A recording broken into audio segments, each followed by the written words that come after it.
All cursor के बारे में अपन पढ़ेंगे तो वो क्या काम करता है कि जैसे अपन स्लाइडर लगाते हैं, बूट स्टेप में क्या करता है कि एक का एक चलता है, फिर एक साथ चलता है। ऑल कर्सल में क्या होता है कि ऑल कर्सल में एक एक स्लाइडर चलता है, एक साथ 2 भी चला सकते हैं, एक साथ 3 भी चला सकते हैं, एक साथ एक पूरा रो चला सकते हैं, है ना। तो वो ऑल कर्सल में जैसे चाहे वैसे अपन कस्टमाइज कर सकते हैं, ठीक है। अब इसको लगाते कैसे, सबसे पहले क्या करेंगे, ऑल कर्सल की वेबसाइट होती है उसको अपन गूगल पे सर्च मारेंगे, OWL ऑल कर्सल, ठीक है। सर्च करने के बाद में जो सबसे पहले वेबसाइट आएगी ये वाली, इस पे क्लिक कर लेंगे, ठीक है। क्लिक करने के बाद में ये साइट ओपन होगी, फिर अपने आएगा डाउनलोड, यहाँ पे डाउनलोड पे जैसे क्लिक करोगे एक फोल्डर डाउनलोड हो जाएगा। अपन इसको क्या करेंगे, एक्सट्रैक्ट कर लिया। एक्सट्रैक्ट करने के बाद में अपन उस फोल्डर को ओपन कर लिया, ठीक है। जैसे फोल्डर ओपन करेंगे तो इसमें एक DOCS का मतलब डॉक्यूमेंट, इस फोल्डर का नाम आएगा DOCS। इसको ओपन करेंगे। इसको ओपन करने के बाद में इसमें मिलेंगे डेमोज। बेसिक पे राइट क्लिक करेंगे और किस पे ओपन करेंगे, नोटपैड प्लस प्लस में, ठीक है। नोटपैड प्लस प्लस में ओपन करने के बाद में तो अपन एक क्या करते हैं कि एक इस पे जाते हैं, न्यू फोल्डर क्रिएट करते हैं, जिसका नाम क्या रख देते हैं अपन, स्लाइडर, ठीक है। स्लाइडर रखने के बाद में अपन इसमें भी 2 फोल्डर बनाते हैं, एक किस नाम से जो हमेशा बनाते आते हैं, CSS JS। उसके बाद में इसको क्या करते हैं, सेव कराते हैं। सेव कहाँ कराएंगे, अपने डेस्कटॉप पे स्लाइडर के फोल्डर के अंदर, ठीक है। क्या नाम दे देंगे इसको, slider.html, ठीक है। ये अपन ने नाम दे दिया, ठीक है। इस नाम को देने के बाद में अपन क्या करेंगे, इधर बेसिक पे जाएंगे। बेसिक पे 2 CSS है ये वाली, ठीक है। इसको अपन इधर से कॉपी करेंगे, इधर डाल देंगे ये वाली, डाल दिया। इसके अंदर अब देखो ये वाला नाम रखते हैं अपन, लास्ट वाला। अब ये CSS अपन कहां से उठा के लाएंगे, जो अपन ने जिप डाउनलोड की है ना ओला कर्सल की, उसमें से उठा के लाएंगे। तो कहां पे जाएंगे, ओला कर्सल में, यहाँ पे। इसको मैं छोटा कर देता हूं एक बार के लिए। अब इसके अंदर कहां जाते हैं, इस फाइल के अंदर थे तो इसमें बोल रहा है एसेट ओला कर्सल एसेट, फिर ओला कर्सल .min.css। तो अपन जाते हैं एसेट, ठीक है। एसेट में जाने के बाद में ओला कर्सल, ठीक है। ओला कर्सल में जाने के बाद में फिर एसेट, फिर एसेट में जाने के बाद में फिर एक तो है ओला कर्सल मिन और एक है ओला कर्सल डिफॉल्ट मिन। मिल गई दोनों CSS। इधर से कॉपी करेंगे, अपने कहां डालेंगे, डेस्कटॉप पे जाएंगे, जो स्लाइडर का फोल्डर है उस CSS के फोल्डर में जाके पेस्ट कर देंगे। आ गई दोनों।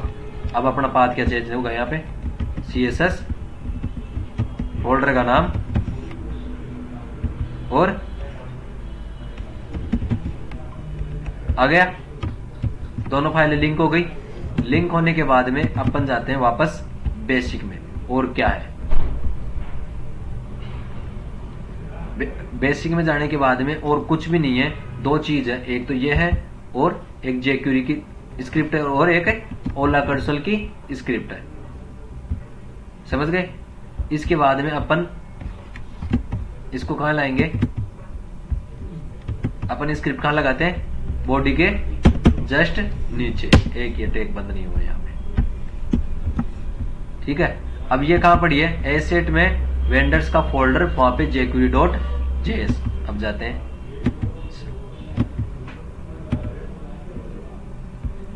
डाउनलोड, जो एक्सट्रैक्ट किए थे वो फोल्डर, उसमें फिर ओला कंसल, फिर ओला कंसल में ये वाला फोल्डर, फिर एसेट्स और फिर क्या है, वेंडर्स।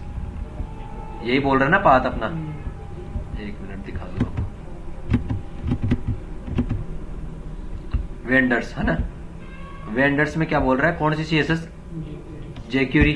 एक तो ये कॉपी करना है, अपन कहां डालेंगे, अपने JS के फोल्डर में, ठीक है।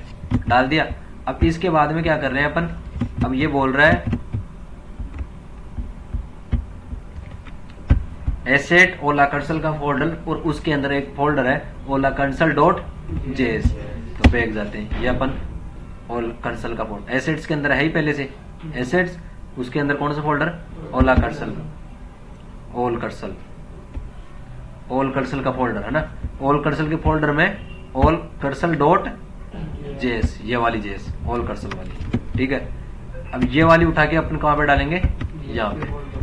ओल कर्सल भी आ गया और जेक्यू वाली भी, दोनों जेएस आ गई, है ना। अब इसमें क्या डाल दिया अपने, जेएस।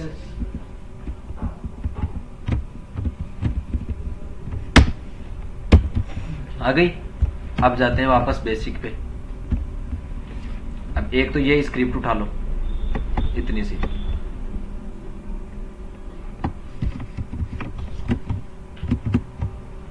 ये कहां लगेगी अपने, ये कस्टम जेएस है। अब वहां से अपन इतना सा कोड लाएंगे ओनली, ओल कर्सल जो यहाँ पे सीएसएस लगी हुई है, ये लगी हुई है यहाँ पे ओल कर्सल की। इस ड्यू को क्या करेंगे, यहाँ से बंद करेंगे और यहाँ पे 1-2 एंटर देके इसी को अपन क्या करेंगे, कॉपी, और कहां पे पेस्ट करेंगे, यहाँ पे पेस्ट करेंगे। कर दिए, सेव करवा दो इसको, ठीक है।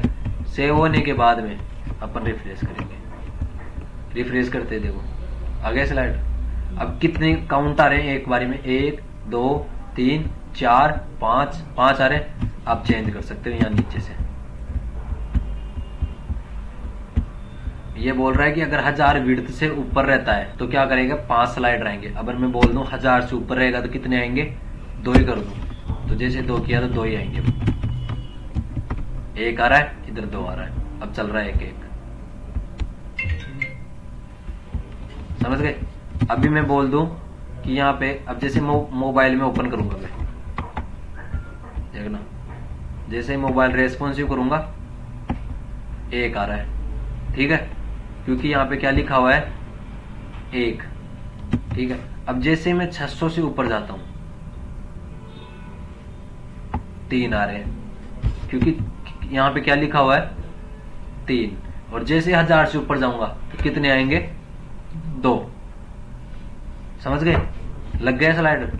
अब इसमें आप कुछ भी बना सकते हो। ये आइटम में ना ड्यू, इनको कम भी कर लो आप, ये कम कर लो, समझ गए। अब इसके अंदर जैसे इसको कॉपी करो और कोई आईडी वाईडी का चक्कर नहीं है, बस इसको पेस्ट करो यहाँ पे। अब जैसे मैंने एक में लिख दिया महेश और एक में क्या लिख दिया, हाइपर सॉफ्टवेयर, ठीक है। अब इसको अपन चलाते हैं, आ गया। अब वो नीचे डॉट वगैरह ये नहीं आ रही, क्यों नहीं आ रहे, क्योंकि 3 ही है, चौथा होगा तब आ जाएगा, क्योंकि स्लाइडर कब चलेगा, जब ज्यादा होगा। अभी 3 है, 3 फिक्स है। अब जैसे ऊपर जो डेस्कटॉप पे अपन कितने कर रखे हैं, 2। अब जैसे इसको बड़ा करेंगे आगे चलाने का, और ये डॉट वाला भी है। अगर ये नहीं चाहिए आपको तो यहां से आप क्या कर दो, जो नेव का मतलब हो रहा है वो एरो के चिन्ह आ रहे हैं ना, उनको नेव बोलते हैं, इसको फॉल्स कर दो, गया।